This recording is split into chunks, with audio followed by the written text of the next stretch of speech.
নিজ বাড়িতে এক যুবকের ফাঁসিতে আত্মহত্যার ঘটনায় এলাকায় চাঞ্চল্য ছড়িয়েছে। মৃত যুবকের নাম রুয়েল আহমেদ বলে জানা গেছে। আনুমানিক 20 বছর হবে। ঘটনাটি ঘটেছে কদমতলা থানাধীন কদমতলা গ্রাম পঞ্চায়েতের 40 1 নং ওয়ার্ড এলাকায়। শনিবার ঘটনাটি প্রথমে যুবকের পরিবারের লোকজন দেখতে পান। তাদের চিৎকারে আশপাশের লোকজন ছুটে আসে এবং খবর দেওয়া হয় কদমতলা থানায়। বিস্তারিত কি রয়েছে এই বিষয়ে দেখে নেব।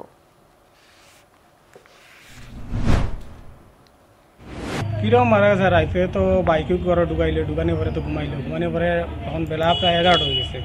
তখন ঘুম থেকে উঠে না, একটু লেটে সব দিনই উঠে, কিন্তু আজকে তো না উঠার কারণে গিয়া মানে প্রথম গিয়ে তারা দরজাত গিয়ে মানে ডাকাডাকি করে হয়েছে। পরে উঠে না দিকে পরে বাবা সাবল একটা লইয়া গিয়া আমার মানে পিসি করে ভাই এখন লইয়া গিয়া পরে এটা ভাঙ্গি অঙ্গে দেখা গেছে মানে গেছিল না মানে লটকাইলে।